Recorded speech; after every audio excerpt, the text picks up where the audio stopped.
अस्सलाम वालेकुम dear student. Practical coaching से मैं आप लोग की खिदमत में हाजिर हूँ। आज हमने स्टार्ट करना है चैप्टर नंबर 3। चैप्टर नंबर 3 का लेक्चर नंबर 1। लेक्चर नंबर 1 में हमने डिस्कस करना है modern theories of covalent bond. Start करते हैं।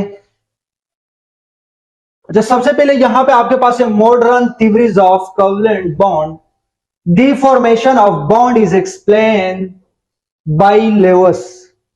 लेवस साइंटिस्ट ने सिर्फ बॉन्ड का जो फॉर्मेशन है, बॉन्ड की फॉर्मेशन के बारे में हमें उसने बताया। बाकी मॉलिक्यूल का जो शेप है उनके बारे में लेवस ने कुछ नहीं बताया। ठीक है, Lewis can not explain the geometry of molecule, यानी लेवस ने ज्योमेट्री या किसी भी मॉलिक्यूल का जो ज्योमेट्रिकल शेप है या जो शेप है उसको डिस्कस नहीं किया, उसको एक्सप्लेन नहीं किया। The geometry of molecule is very important because many physical properties and chemical properties depends on the geometry of molecule। यानी किसी भी मॉलिक्यूल का या किसी भी कंपाउंड का जो शेप है वो डिपेंड करते हैं किसके ऊपर, उसकी ज्योमेट्री के ऊपर डिपेंड करते हैं। यानी उसका जो फिजिकल प्रॉपर्टीज है, जो केमिकल प्रॉपर्टीज है वो किसके ऊपर डिपेंड करते हैं, उस मॉलिक्यूल के शेप के ऊपर, उसकी ज्योमेट्री के ऊपर डिपेंड करते हैं। अगर आप क्वेश्चन करके कैसे, फॉर एग्जांपल, तो यहां पे आपके पास अगर वाटर का जो शेप है, जो ज्योमेट्री है, फॉर एग्जांपल वाटर का ज्योमेट्री इस तरीके से होता है। यह आपके पास ऑक्सीजन है, यहां पे हाइड्रोजन होते हैं, ठीक है, इसके साथ अटैच होते हैं, यह हाइड्रोजन है। और यहां पे आपको पता है दो लोन पेयर होते हैं। लोन पेयर के बारे में आपको पता होगा, वो इलेक्ट्रॉन का वो पेयर जिसने बॉन्डिंग में हिस्सा न लिया, उस पेयर को आप क्या कह सकते हो, लोन पेयर। ठीक है, यहां पे ऑक्सीजन के ऊपर दो लोन पेयर होते हैं, इसने बॉन्डिंग में हिस्सा नहीं लिया है, ठीक है, इसलिए इसको आप क्या कह सकते हो, लोन पेयर। ठीक है, अब अगर आप कहें कि नहीं सर, इसका जो शेप है मैं इस तरीके से बनाना चाहता हूं, ठीक है, ये हाइड्रोजन है और यहां पे भी हाइड्रोजन है, बिल्कुल स्ट्रेट लाइन में। ठीक है, आपने क्या कहा कि सर इसका जो शेप है, इसका जो स्ट्रक्चर है, इसका जो ज्योमेट्री है मैं इस तरीके से बनाना चाहता हूं। ठीक है, आपने क्वेश्चन किया कि सर इसके ऊपर डिपेंड करता है, यानी बिल्कुल डिपेंड करता है।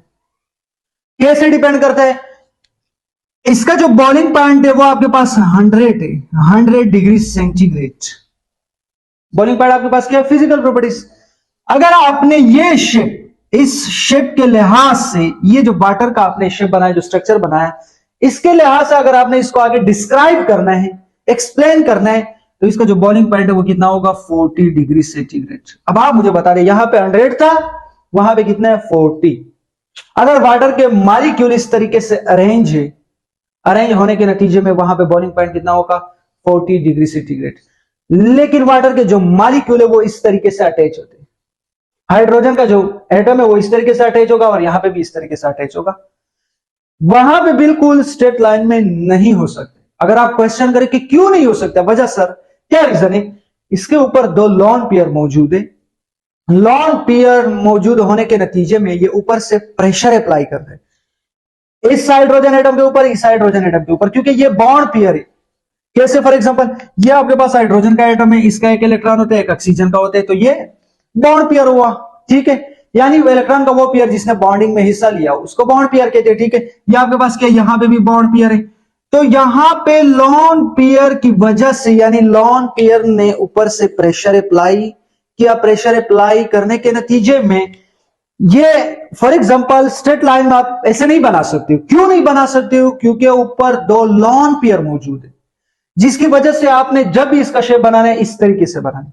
अगर आपने इस तरीके से बना दिया तो फिजिकल प्रॉपर्टीज में चेंजिंग आएगा। ये किसने एक्सप्लेन नहीं किया था? लेवस ने इस चीज को एक्सप्लेन नहीं किया था, सिर्फ उसने बॉन्ड फॉर्मेशन के बारे में बताया था कि यहां पे आयोनिक बॉन्ड होगा, कोवेलेंट बॉन्ड होगा या कोऑर्डिनेट कोवेलेंट बॉन्ड होगा। बाकी किसी भी मॉलिक्यूल या किसी भी कंपाउंड का जो शेप है, जो ज्योमेट्री है, इस ज्योमेट्री या शेप को उसने एक्सप्लेन नहीं किया था। काफी डिपेंड करते हैं, फिजिकल और केमिकल प्रॉपर्टीज जो है वो ज्योमेट्री के ऊपर काफी डिपेंड करता है। मैंने आपको एक एग्जांपल के थ्रू समझाया कि ये 100 है और वहां पे कितना आ गया, 40। अगर किसी भी वाटर का जो मॉलिक्यूल है उसका अगर शेप इस तरीके से, तो वहां पे मेल्टिंग बॉइलिंग पॉइंट कितना होगा, 40 डिग्री सेंटीग्रेड, तो काफी कम हुआ। ठीक है बेटा, उम्मीद है यहां तक समझ में आया होगा। अब आगे किसी भी कंपाउंड का या किसी भी मॉलिक्यूल का जो शेप है उसको एक्सप्लेन करने के लिए यहां पे 3 थ्योरीज है। मैंने क्या कहा कि बॉन्ड फॉर्मेशन के बारे में तो लेविस ने बताया था, लेकिन इस किसी भी मॉलिक्यूल का जो ज्योमेट्रिकल शेप होता है उनके बारे में किसी ने भी नहीं बताया। उस शेप को डिस्क्राइब करने के लिए, उस ज्योमेट्रिकल जो शेप है उसको डिस्क्राइब करने के लिए, उसको एक्सप्लेन करने के लिए आगे 3 थ्योरीज है। कितने थ्योरीज है? 3। ये आपके पास 3 theories are formed to describe the geometry of molecule। किसी भी मॉलिक्यूल का जो ज्योमेट्री है इस 3 थ्योरीज के थ्रू आप उसको डिस्क्राइब कर सकते हो। अगर आप क्वेश्चन करें, फॉर एग्जांपल कुछ स्टूडेंट सीन बोर्ड से अगर रिलेटेड है, आपकी बुक में ये थ्योरीज नहीं है, वेस्पर थ्योरी नहीं है, आपकी बुक में वीबीटी है और साथ ही आपके पास एमओटी है। ये वेस्पर थ्योरी का कोई जिक्र नहीं है आपकी सिलेबस में, आपकी बुक में। लेकिन यहां पे क्योंकि यहां पर हमने जितने भी बोर्ड है या जितने भी फॉर एग्जांपल बुक्स है, सबको जितने भी बुक्स है उसको हमने क्या करना है, टच करना है, ताकि हमारा जो लेक्चर है वो सब के सब बात कर सके। फॉर एग्जांपल किसी भी सूबे से रिलेटेड स्टूडेंट हो, ताकि सबके लिए फायदा हो। तो इसलिए यहां पे मैंने क्या किया है कि वेस्पर थ्योरी को भी डिस्क्राइब करना है, लेकिन सीन बोर्ड का जो बुक है उसमें वेस्पर थ्योरी नहीं है। ठीक है बेटा, तो यह आपके पास नंबर 1 पे वेस्पर थ्योरी है। किसी भी मॉलिक्यूल का जो शेप है उसको एक्सप्लेन करने के लिए नंबर 1 पे आपके पास कौन सा थ्योरी? वेस्पर थ्योरी के आगे फिर टाइप्स है। कितने टाइप्स है आपके पास? इसके जो टाइप्स है, number 1 AB2, AB3, AB4। Punjab या फेडरल का जो बुक है, ठीक है, पंजाब बोर्ड या फेडरल का जो बुक है उसमें आपके पास वेस्पर थ्योरी के कितने टाइप से? 3, AB2, AB3, AB4। ठीक है, इस तरीके से वैलेंस बॉन्ड थ्योरी के फिर 3 टाइप से। कौन से 3 टाइप से? sp2 hybridisation, sp3 hybridisation. ठीक है बेटा, कितने टाइप से? वैलेंस बॉन्ड थ्योरी के आपके पास 3 टाइप्स। उसके बाद आपके पास है एमओटी, मॉलिक्यूलर ऑर्बिटल थ्योरी, यानी किसी भी कंपाउंड का या किसी भी मॉलिक्यूल का जो शेप है उसको डिस्क्राइब करने के लिए कितने थ्योरीज है? 3 थ्योरीज है। वेस्पर है, वीबीटी है और एमओटी है। ठीक है, तो सबसे पहले यहां पर हमने वेस्पर थ्योरी को डिस्क्राइब करना है। ठीक है, सबसे पहले आपके पास वेस्पर का मतलब क्या होता है, इसका एब्रीवेशन क्या है? Abbreviation of VSEPR is, V का मतलब होता है वैलेंस, एस का मतलब होता है शेल, ई का मतलब होता है इलेक्ट्रॉन, पी का मतलब होता है पेयर और आर का मतलब क्या होता है? Repulsion theory. ठीक है, ये इसका एब्रीवेशन है। सबसे पहले कौन से साइंटिस्ट ने इस थ्योरी को पेश किया और कौन सी सन में?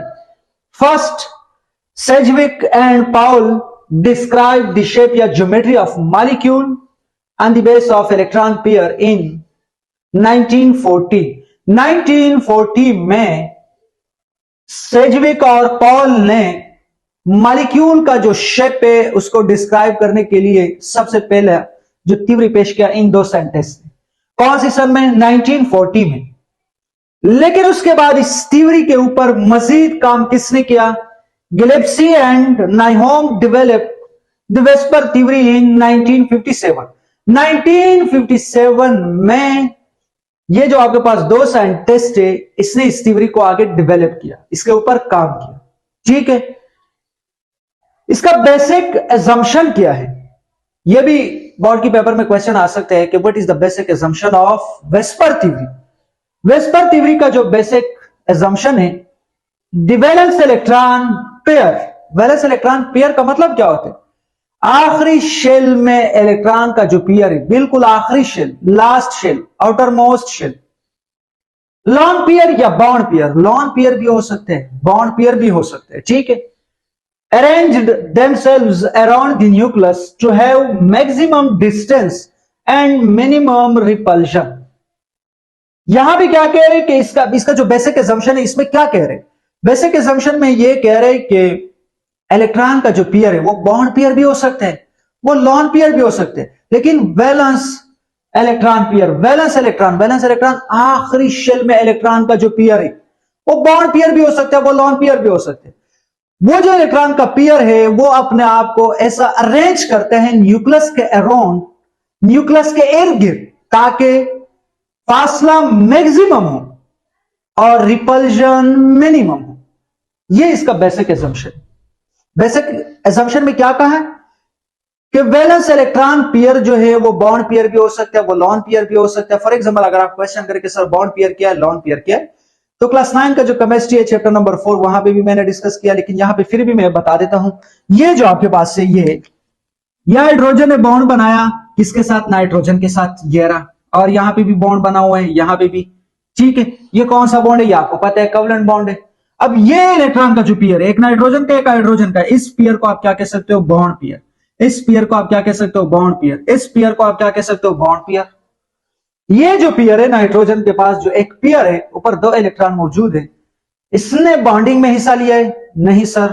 तो इस पेयर को आप क्या कह सकते हो, सर ये जो पेयर है ये आपके पास क्या है, लॉन पेयर। ये क्या है, लॉन पेयर।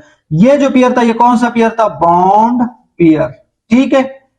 बेसिक असम्पशन में क्या कहा कि लॉन पेयर हो या बॉन्ड पेयर हो, वो अपने आप को ऐसा अरेंज करते हैं न्यूक्लियस के अराउंड ताकि मैक्सिमम डिस्टेंस हो, मिनिमम रिपल्शन हो। फॉर एग्जांपल अगर आप क्वेश्चन करें कि कैसे, ये आपके पास फॉर एग्जांपल समझाने की हद तक मैं बात कर रहा हूं, ठीक है। ये न्यूक्लियस है, ये आपके पास शेल है, ये आपके पास सपोज करें या लॉन पेयर या बॉन्ड जो भी है, ठीक है। ये आपके पास एक पेयर है, वो भी आपके पास एक पेयर है। अब आप यहां पे फॉर एग्जांपल अगर आप क्वेश्चन करें कि सर यहां पे डिस्टेंस तो कम है, लेकिन यहां से अगर आप चेक कर ले तो यहां पे डिस्टेंस मैक्सिमम है, ये सही है, या आपके पास ये सही है, तो यहां पे आपके पास डिस्टेंस तो कम है लेकिन इस साइड से मैक्सिमम है। और यहां पे आप चेक कर सकते हो बिल्कुल बराबर है दोनों साइड से, यहां से भी फॉर एग्जांपल। तो आपके पास कौन सा केस है जिसमें आप कह सकते हो कि यहां पे आपके पास डिस्टेंस मैक्सिमम है और रिपल्शन मिनिमम है? तो ये केस नहीं है, ये केस भी गलत है आपके पास। ये जो केस है ये करेक्ट है, ठीक है। क्यों? क्योंकि दोनों साइड से डिस्टेंस इक्वल है और यहां पे रिपल्शन भी क्या होगा, मिनिमम। यहां पे एक साइड से डिस्टेंस ज्यादा है, दूसरे से कम है, यहां से ज्यादा है, दूसरे से कम है, तो रिपल्शन इस साइड पर क्या होगा, फिर मैक्सिमम होगा। तो ये फॉर एग्जांपल इलेक्ट्रॉन का जो पेयर है वो न्यूक्लियस के अराउंड इस तरीके से अरेंज करते हैं जिसकी वजह से वहां पे डिस्टेंस मैक्सिमम हो, रिपल्शन मिनिमम हो। ये है आपके पास ये जो केस है, ये आपके पास कौन सा केस है, ये बेसिक असम्पशन का केस है, ठीक है। इस तरीके से इलेक्ट्रॉन का जो पेयर है वो न्यूक्लियस के अराउंड क्या करता है, अरेंज करता है, फासला मैक्सिमम हो, रिपल्शन मिनिमम। ये आपके पास बेसिक असम्पशन है। उम्मीद है आज का लेक्चर समझ में आया होगा। लेक्चर समझ आने की सूरत में आपने हमारे YouTube चैनल को सब्सक्राइब करना है और साथ ही बेल आइकन के ऊपर क्लिक करना है। Thank you so much.